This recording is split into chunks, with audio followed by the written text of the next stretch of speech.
O primeiro semi-reboque de que se tem notícia apareceu em 1914 em Detroit, nos Estados Unidos, criado pelo marceneiro e ferreiro americano August Charles Frühauf, que era filho de imigrantes alemães. Naturalmente, surge também o primeiro cavalo mecânico, na verdade, uma adaptação feita sobre um automóvel. Frühauf nasceu em 1868 na cidadezinha de Fraser, no Michigan, e morreu em Grosse Pointe, também no estado do Michigan, em maio de 1930, aos 62 anos de idade. A invenção do semi-reboque é mais ou menos parecida com a do automóvel, do rádio, telefone, do avião, aparece em vários países. Embora a gente saiba que a invenção do rádio é brasileira, apesar de não ter um registro da patente no momento certo, a invenção é brasileira. E também o avião, não foram os irmãos Wright, na verdade, é do Santos Dumont, brasileiro. O primeiro caminhão-trator não foi um Mercedes-Benz, que havia criado o caminhão a diesel. A América se desenvolveu um pouco mais rápido nos primórdios do transporte de carga, enquanto a Europa era assolada por duas grandes guerras. Essa dianteira não se dava tanto no campo tecnológico, mas sim em termos logísticos e crescimento planejado. Alexander Winton, fabricante de carruagens 100 cavalos de Cleveland, no estado de Ohio, nos Estados Unidos, é acreditado por ter inventado o primeiro veículo trator, que mais tarde evoluiria para o conceito de caminhão-trator. Quando Winton começou a vender os seus primeiros carros em 1898, a empresa se deparou com um novo problema. Como entregar seus carros aos compradores, alguns espalhados por todo o país, sem causar desgaste significativo aos veículos? Para não ir rodando com os carros novos, o empresário converteu um automóvel Winton padrão em um pequeno veículo trator e, em seguida, atrelou um pequeno trailer ou semi-reboque na parte traseira para puxar um carro de cada vez. Charles Frühauf inventou o primeiro semi-reboque no conceito que conhecemos hoje, em 1914, para um cliente que queria puxar um barco. Embora tenha sido a necessidade de transportar carros que ensejou o desenvolvimento do primeiro veículo trator, foi um rico cliente que precisava chegar a Michigan com um barco que fez o pedido de um reboque que iniciou a produção do que viria a se tornar o primeiro semi-reboque. Só para deixar bem claro e não gerar nenhuma confusão, vamos explicar essa diferença, do que é um reboque e um semi-reboque. Talvez você já saiba, mas vale a pena comentar agora. Um reboque é uma unidade independente em relação ao seu peso, que é puxada pelo trator ou por outras unidades automotoras, mas sem um engate. Consegue se equilibrar por conta dos seus eixos. Já o semi-reboque, por sua vez, precisa do engate do trator para apoiar pelo menos parte do seu peso. Por isso que tem a quinta roda no trator, que é para fixar o pino-rei do semi-reboque. Enquanto o semi-reboque, ele não tem um pino, ele tem uma alça que é encaixada e um pino que está tracionando o reboque. Segundo o relato de testemunhas, no verão de 1914, o bem-sucedido madeireiro Frederick Sibley Jr., também filho de imigrantes alemães e amigo de Frühauf, pede a ele que crie uma geringonça, uma carroça para ser acoplada em seu carro. Um Ford modelo T Runabout, ou uma baratinha, como era conhecido aqui no Brasil, que era um veículo esportivo de 2 lugares.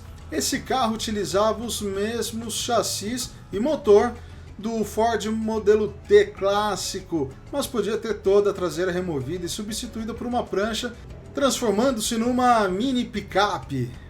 No Berlin Motor Show, em fevereiro de 1933, a divisão de veículos comerciais da Daimler-Benz apresentou sua primeira linha de caminhões tratores, modelos LZ4000, LZ6000 e LZ8000 com capacidade de carga útil entre 4 e 8 toneladas, conforme o próprio nome dos modelos já sugere. O conceito já vinha se difundindo rapidamente em todo o mundo. Sibley precisava levar um barco de madeira até o Lago Superior em Michigan, fronteira com o Canadá, numa longa viagem de cerca de 600 km. Frühauf havia trabalhado 7 anos como marceneiro na fábrica de carroças do alemão Anthony Pfennig, em Detroit. Na época do incomum pedido de Sibley, mantinha pequena oficina de reparos em carroças e vagões de madeira. Incentivado por Sibley, constrói uma carroça de 2 rodas traseiras com pneus reforçada, bem parecida com os carros de tração animal que aprendera a fazer com pifente.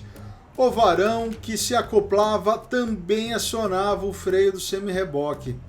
Feitas as devidas adaptações na baratinha, que se transforma assim no primeiro cavalo mecânico da história, lá se foi Sibley para o Lago Superior, rebocando o barco de madeira com o valente Fordinho The Runabout.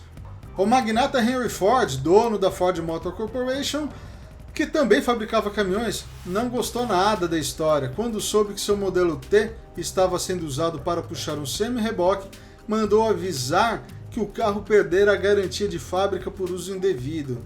Fred Ralph ficou igualmente apreensivo com 600 km da aventura de Sibley. Mas qual não foi sua surpresa quando Sibley não só voltou para Detroit com o Fordinho modelo T e o semi-reboque em perfeitas condições, como ainda encomendou outros semi-reboques a Fred Ralph, desta vez para serem tracionados por caminhões mais potentes para trabalhos mais pesados na sua madeireira. Fazendo as contas, Sibley descobrira que o custo por tonelada caía pela metade quando transportado por semi-reboques em comparação com caminhões rígidos.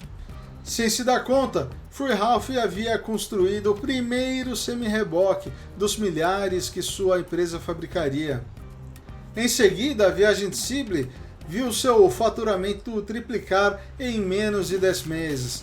Mas a história não termina aqui, pois em junho de 1915, Herman Farr, dono da Knox Automobile Company de Springfield, no estado do Massachusetts, e seu engenheiro Charles Martin patenteiam a quinta roda que haviam desenvolvido, tornando fácil e prático o uso dos semi-reboques, já então produzido por dezenas de fabricantes nos Estados Unidos. Fred Ralph passa a ser concessionário da nova empresa, a Martin Rock 50 Wheel, e sua quinta roda premiada por institutos de engenharia americanos. Essa quinta roda não só poderia ser utilizada nos Ford Modelo T para até 1 tonelada, mas também para quaisquer caminhões que tracionassem semi-reboques de 4 a 8 toneladas. Uma quinta roda Martin Rocking para semi-reboque de 4 toneladas custava em 1916, sabe quanto? Míseros $65. Para 6 toneladas custava $85, para 10 toneladas custava $110. Para que se tenha ideia, um Ford Modelo T normal era vendido em 1925 por cerca de $650. Já a baratinha esportiva, como o Runabout de Sibley, era vendida por cerca de $260. Olha só como o mundo inflacionou de lá para cá, hein? Impraticáveis esses valores nos dias de hoje, infelizmente, não é verdade? Fred Ralph, que injustamente sofreu forte oposição dos fabricantes de caminhões, tornou-se um dos mais famosos construtores de semi-reboques de todos os tempos. Um cavalo pode puxar muito mais do que pode carregar, dizia como lema da empresa, justificando a relação custo-benefício dos semi-reboques.